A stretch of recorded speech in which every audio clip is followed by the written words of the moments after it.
ஹரிநாராயண துரித நிவாரண பரமானந்த சதாசிவ சங்கர நாளின் செய்யும் வினைதானின் செய்யும் என நாடி வந்த கோளின் செய்யும் கொடுங்கூற்றின் செய்யும் குமரேசர் இரு தாளும் சிலம்பும் சதங்கையும் தண்டையும் சண்முகம் தோளும் கடம்பும் எனக்கு முன்னே வந்து தோன்றினே. ஓம் அனுமந்தாய் வெத்மகே வாயு புத்திராய தீமகே தன்னோ மாருதி பிரச்சோத்யாத்.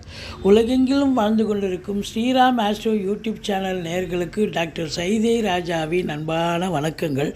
நாம் இப்பொழுது இந்த எபிசோடில் வார ராசி பலன்கள் ஜூலை 13 முதல் 19 வரைக்கும் உள்ளடக்கிய நாட்களுக்கு கிரகங்கள் எப்பேற்பட்ட பலனை வழங்கப் போகிறது என்பதை பார்க்கலாம் வாங்க.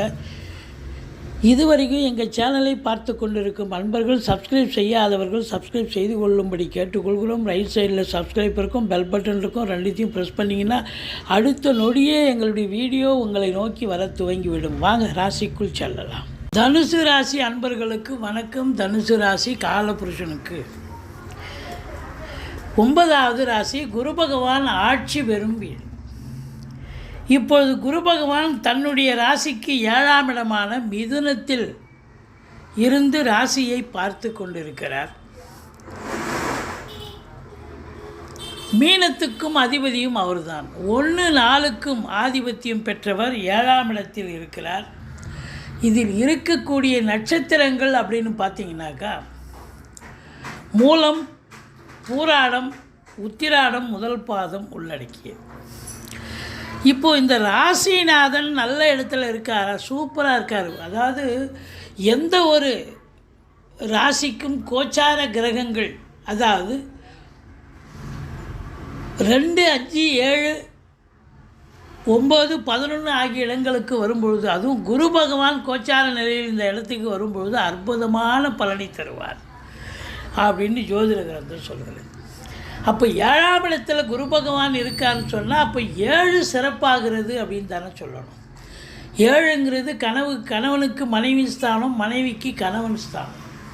அப்போ 7ஆம் இடம் சிறப்பாக இருக்கிறது என்று சொன்னால் கணவன் மனைவி ஒற்றுமை, சந்தோஷம், குதூகலம் ஏற்படும். நண்பர்கள் ஸ்தானம்னு சொல்லணும். அப்போ நண்பர்களால் ஆதாயம், நண்பர்கள் வட்டாரம் விரிவடையும். கூட்டுத்தொழில் செய்கிற இடத்துல கூட்டாளிகளால் நன்மைகள் நடக்கும். கூட்டுத்தொழில் சிறந்து விளங்கும். சமூகத்தில் பேரு, புகழ், அந்தஸ்து உயர்வடையக்கூடிய ஒரு தருணம் இது. 7க்குடைய புதனும் அங்கே இருக்கார், 3 நாள் இருக்கார்.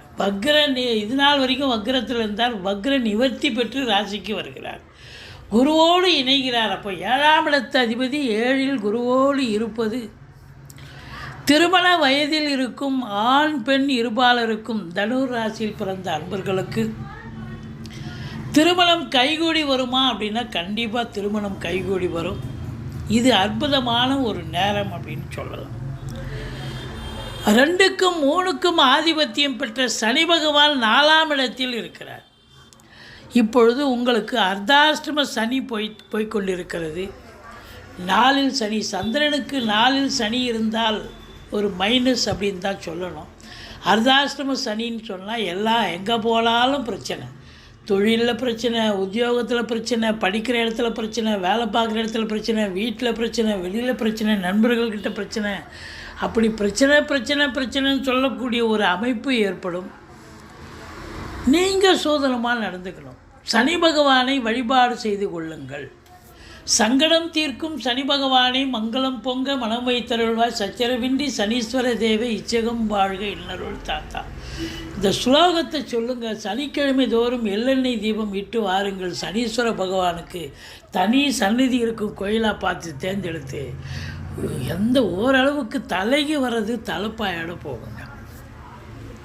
என்னென்ன பிரச்சனை வரும் அப்படின்னு பார்த்தீங்கன்னா தாய்க்கு தேக ஆரோக்கிய குறைவு ஏற்படும். தேக ஆரோக்கிய குறைவு ஏற்பட்டால் மருத்துவமனைக்கு அழைத்து போகணும். மருத்துவமனைக்கு அழைச்சிட்டு போனால் செலவாகும். அப்போ செலவினங்கள் ஏற்படக்கூடிய நேரம். அது மட்டும் இல்லைங்க, வண்டி உங்களுக்கு பர்சனலாக இப்போ பர்சனல் யூஸுக்கு வச்சுருப்பீங்க பாருங்கள், வண்டி 2 வீலரு 4 வீலரு. இப்போ பார்த்து உங்களுக்கு பயங்கர வழியில் போய் ரிப்பேர் ஆகும், அடிக்கடி ரிப்பேர் ஆகும். ஏன்னா அர்த்தாஷ்டம சனி. அப்போ ஜாக்கிரதையாக வண்டி வாகனங்களில் போகும்போது ஜாக்கிரதையாக போகணும். அது மட்டுமல்ல, இப்போ ப்ரொஃபஷனலாக வாகனங்களை வச்சு பழப்பு நடத்தக்கூடியவர்களுக்கு பழப்பு நடக்குமா அப்படின்னு பார்த்தீங்கன்னா பழப்பு நடக்குது, சவாரி கிடைக்குதோ இல்லையோ, சவாரி கிடைச்சி பாதியில் நின்று போய் பழுதாகக்கூடிய நிலை ஏற்பட்டுவிடும். அப்போ மன உளைச்சல் இருக்கும். இப்போ பழுது பார்க்கக்கூடிய செலவு ப்ளஸ் மன உளைச்சல் இதெல்லாம் ஏற்படும். வீட்டுக்கு மெயின்டெனன்ஸ் செலவுன்னு ஒன்று ஒதுக்கி வச்சுருப்பீங்க. ஒரு மாதத்துக்கு உண்டான அமௌண்ட்டு இவ்வளோங்க, இந்த ஒரு மாதத்துக்கு செலவு வச்சிங்க. ஆனால் ஒரு வாரத்திலே காலி பண்ணக்கூடிய ஒரு அமைப்பை ஏற்படுத்தி தந்துவிடும் கிரகங்கள். இப்போ ஃப்ளோர் போயிடுச்சுன்னா ஃப்ளோர் மட்டும் பார்க்கணும், இல்லை எலக்ட்ரிக்கல் ஒயர் போயிடுச்சுன்னா எலக்ட்ரிக்கல் ஒயர் மட்டும் பார்க்கணும், இல்லை வேறு குழா ரிப்பேர்னால் குழா இப்படி ஏது ரொம்ப ரொம்ப எசென்ஷியலாக அதை மட்டுமே எடுத்து நீங்கள் பழுது பார்த்தீங்கன்னா செலவுக்கு பயன்படுத்திக்கலாம். எல்லாத்தையும் எடுத்து போட்டுட்டிங்கன்னா உங்களுக்கு செலவு ரெட்டிப்பாகும். அது மட்டும் இல்லை, உங்களுக்கு பிபி சுகர் எகிரும். நீங்களும் மருத்துவமனைக்கு சென்று செலவு செய்ய வேண்டிய சூழல் ஏற்பட்டுவிடும். அதனால் எச்சரிக்கையாக இருங்க. இதில் இன்னொரு ப்ளஸ் பாயிண்ட்டு சொல்லிவிட்டு மைனஸ் சொல்லியிருக்கலாம். ப்ளஸ் பாயிண்ட்டு அப்படின்னு பார்த்தீங்கன்னா, 3ஆம் இடத்துல ராகு இருக்கிறது பெரிய ப்ளஸ்ஸுங்க. நீங்கள் சனி பகவானை பார்த்து பயப்படாதீங்க. ராகு பகவான் உங்களுக்கு கொடுக்குற 3ஆம் இடத்துல ராகு இருக்கிறது பெரிய, அதாவது 3, 6, 11 ராகு கேதுக்கள் அமர்ந்தால் அளப்பரிய பலனை கொடுப்பார்கள்னு ஜோதிட கிரந்தம் சொல்கிறது. இப்போ 3ஆம் இடத்துல ராகு இருக்கார் அப்படின்னு சொன்னால் அற்புதங்க. சாதிக்க போகிறீங்க. எடுக்கிற முயற்சியெல்லாம் சக்ஸஸ் ஆகும். அது மட்டும் இல்லைங்க, பழம் நழுவி பாலில் விழுந்த கதையாக குரு வேறு பார்க்குது. மிதுனத்தில் இருக்கிற குரு அந்த கும்பத்தில் இருக்கக்கூடிய ராகுவை பார்க்குறார் அப்படின்னா அப்போ 3ஆம் இடம் சிறப்பாகிறது. எடுத்த காரியங்கள் சக்ஸஸ் ஆகும். குறுகிய தூர பயணத்தால் நன்மைகள் நடக்கும். இளைய சகோதர சகோதரிகளால் நன்மைகள் நடக்கும். உள்நாட்டு வாணிபம், வெளிநாட்டு வாணிபம், ஏற்றுமதி இறக்குமதியாளர்கள், ஷேர் மார்க்கெட்டில் இன்வெஸ்ட் பண்ணுறவங்க, ஸ்பெக்குலேஷன் பண்ணுறவங்க, ஆன்லைன் பிஸ்னஸ் பண்ணுறவங்க, ஷேர் மார்க்கெட், அப்புறம் பார்த்திங்கன்னா எலக்ட்ரானிக்கல் கூட்ஸ், கம்ப்யூட்டர், லேப்டாப் போன்ற நிறுவனங்களை வச்சு நடத்துகிறவங்க, அது யூஸ் பண்ணக்கூடியவர்கள் அனைவர்களுக்கும் சிறப்பான நேரம் அப்படின்னு சொல்லலாம். மற்றபடி உங்களுக்கு 7ல் குரு இருப்பது, 7க்குடைய புதனும் அங்கே இருக்கிறது. சுக்கிரன் 6ஆம் இடமாக இருந்தாலும் 6க்கும் 11க்கும் ஆதிபத்தியம் பெற்றவன் சுக்கிரன் ஆட்சி பீடத்தில் இருக்கிறார். புதனும் வார இறுதியில் வக்ர நிவர்த்தி பெற்று ஆட்சி பீடத்துக்கு குருவோடு இணைந்து இருக்கிறார். ஆதலால் சினிமா இண்டஸ்ட்ரி, தொலைக்காட்சி இண்டஸ்ட்ரி, பத்திரிகை துறை, மீடியா துறை, டாக்குமெண்ட் ரைட்டர்ஸ், புத்தக வெளியீட்டாளர்கள், ரைட்டர்ஸு, புக் பப்ளிஷர்ஸு, ஆசிரியர், பேராசிரியர், இலக்கியவாதிகள், சொற்பொழிவாளர்கள், மேடை பேச்சாளர்கள், ஜோதிட அறிஞர்கள், வழக்கறிஞர்கள், இவங்க எல்லாருக்குமே ஒரு அற்புதமான நேரம் வந்தாச்சு. உங்களுடைய திறமையை நீங்கள் வெளிக்காட்டக்கூடிய தருணம் இது என்று சொன்னால் மிகையாகாது. 9ல் கேது இருக்குது. ஆன்மீக பயணம், இன்ப சுற்றுலான்னு போவீங்க. 10ஆம் இடத்தை சனி பார்க்குது.